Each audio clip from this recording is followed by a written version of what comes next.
Hello, welcome to Caesar Snack Sandwich. Today I have a really quick video for you on Silo. Now, sometime back in about 3 years ago, as you can see here, I did do a video on Silo as it launched and so forth. So you can watch that to kind of understand Silo as a basic idea. Unfortunately, that video does not have a flowchart. It just kind of goes through the docs. And actually today I'm just going to kind of jump around through some documentation as well and talk a little bit about some new stuff on Silo, okay? Rise is the next generation, high throughput based rollup. Rise Chain is ushering in the gigagas era with a parallel execution engine and a continuous pipeline. Find out more at riselabs.xyz. So last time I was looking through Silo a few days ago or so, I was kind of looking for some yield and stuff like that. So I had come to Silo to check it out, and what I noticed was that there's this button here called V1 and V2. So they have a V2 now. Now my video talks about V1 because it's 3 years old, but V2 I decided to say, hey, like what is this V2? And I started to look a little bit deeper to find out what is this V2. So if you do click on the V2, you can see that right now it's currently on Sonic.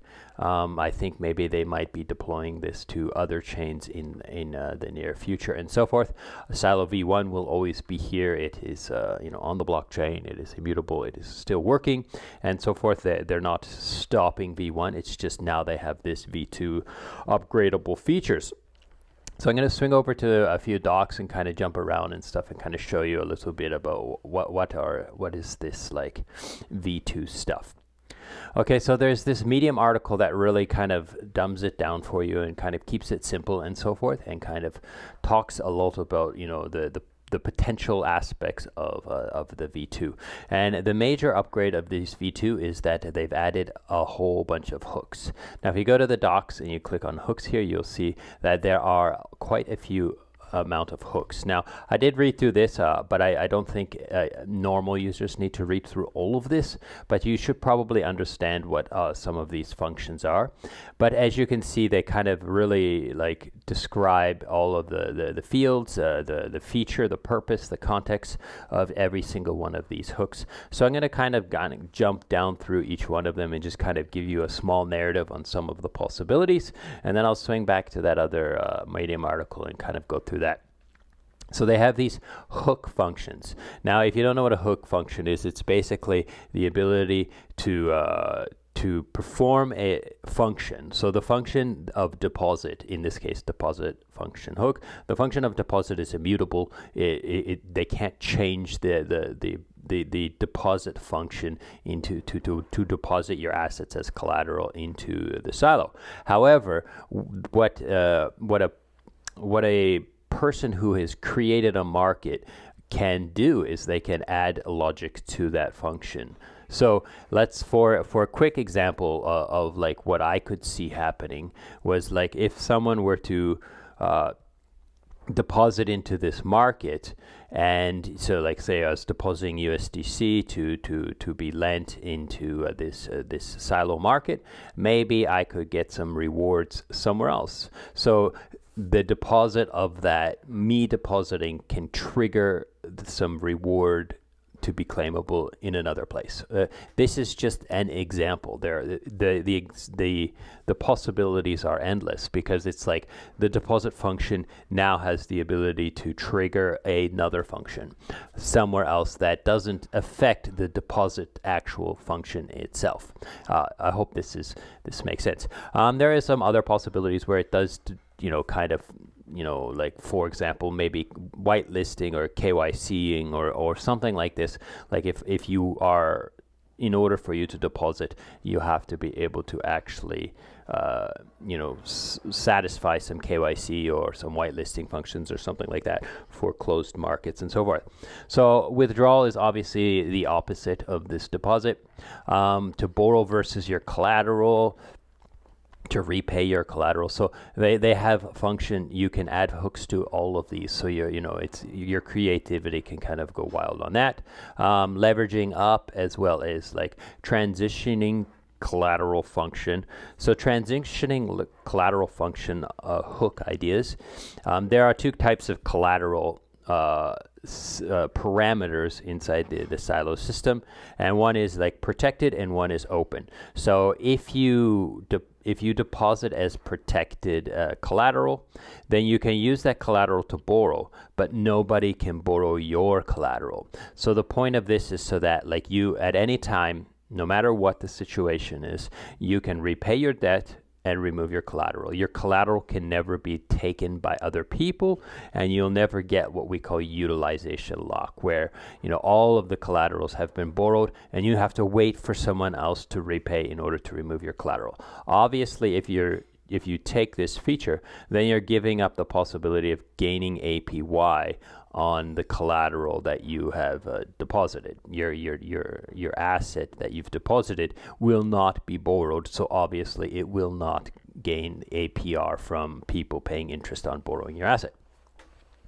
Switch collateral. So like this is the function of like taking, say you're using ETH as collateral to borrow USDC, and this market has the possibility of using BTC as well, or WBTC. So you could maybe switch your collateral types, right? So maybe switch from ETH to BTC or back and forth and stuff like this. Flash loans are where people borrow a large amount of capital, do something with it, and then return that capital in the same transaction, right? So these are usually done for liquidations or functions that require that are like arbitrage and stuff like this. The liquidation function call, share token transfer and share debt token. I don't want to go through all of them, but you can kind of see that there is a lot of possibility in here for this. So let's kind of go over to this article here and kind of dumb this down a little bit for the normal user. So some of the ideas that they're presenting as possible functionalities of these hooks is things like this. So minting stablecoins within markets. So perhaps a protocol wants to be able to use the silos as collateral to mint the stablecoin. So then, they can kind of do this. They can kind of, every time someone puts collateral, they can mint some stablecoins, put them in the market, and people can borrow them. Or they can use the silo as the mechanism for the minting and redeeming of their stablecoin. That's kind of the idea there. Deploying idle liquidity externally.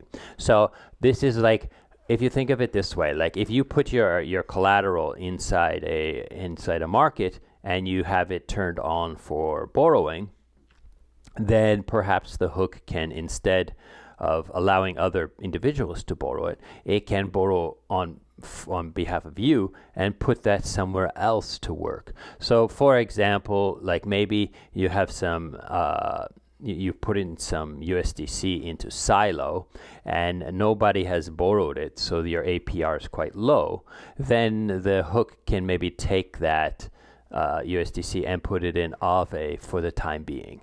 And then when someone does want to borrow it, it will pull it back out of Aave and allow those people to borrow it. Now this would be something that would need to be developed and created and so forth, but like it's not a feature that is currently live. It's just something that could be developed. All of these ideas are that. Creating new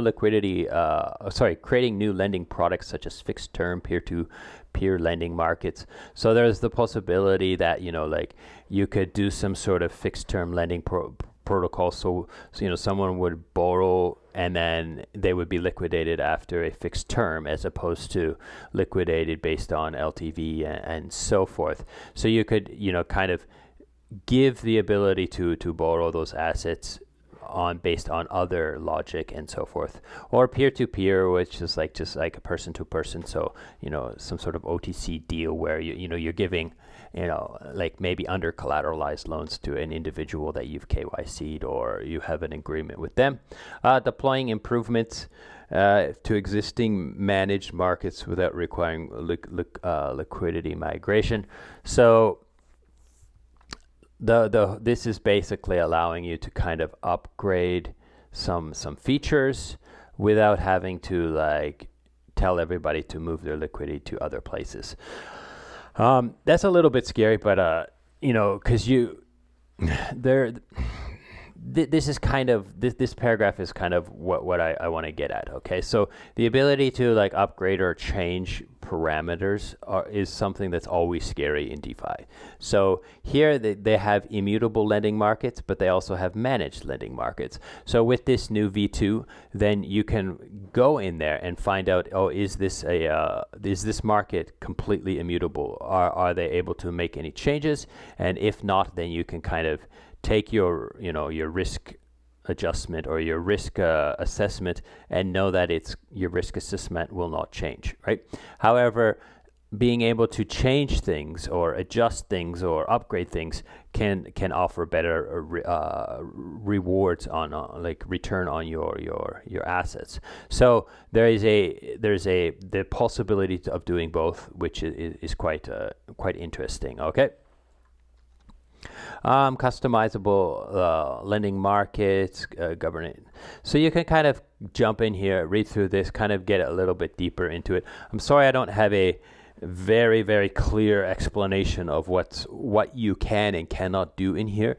It's because they are hooks, right? Hooks are things that it's like a way to create the possibility to add custom logic later. But as you can see, there are a lot of little examples in here.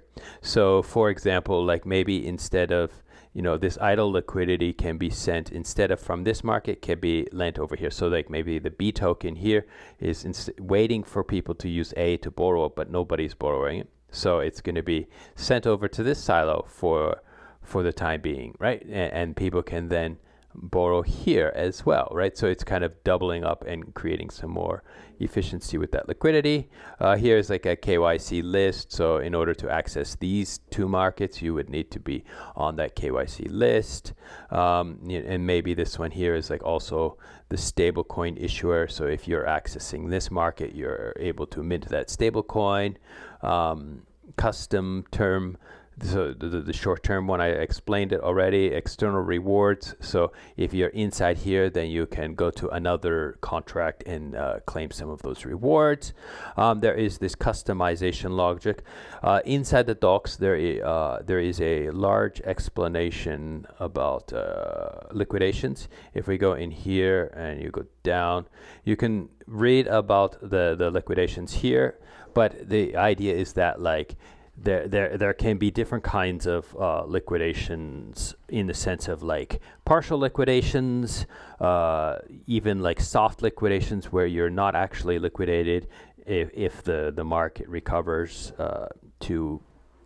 if the collateral recovers its value back above LTV and so forth, all kinds of stuff. Okay, oracles, it allows for double oracles, so one oracle for the collateral and one oracle for the LTV. So it can kind of separate these two out. So are you solvent and are you like underneath the LTV and so forth? So one could be used for liquidation and one could be used for just kind of keeping the market like a lower risk. One of the other things that's really interesting about this silo is I'm not sure if in V2 or in V1 it followed this same collateralization interest rate model, and that is, as you can see the shape here, it has a pretty long time where the interest rate doesn't change.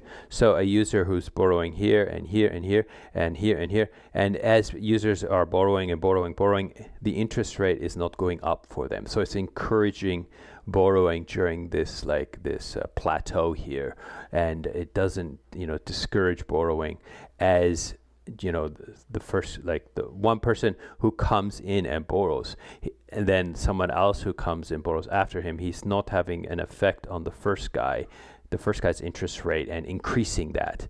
So then there's a time where the interest rate is stable or fixed, and then when it goes at the top, then it starts to go parabolic again. So to keep utilization within this range here, so forth. So there's a lot here to look at. I wish, like again, I'd have a more clear video. But I hope that, you know, this is kind of giving you a good enough interest to kind of think about this, look at this, and decide whether or not, you know, you want to dig deeper. As a user, I would suggest you just kind of understand the basics of it. You don't need to dig deeper, but this is more like a quick intro to all the devs out there who are like thinking about stuff and building stuff, who might want to be like, hey, you know, I can do something with this. I can create some new custom logic that allows for things to happen. So as always, you know, read the docs, dig a little deeper, find out if this is interesting to you, and thank you for watching, and goodbye.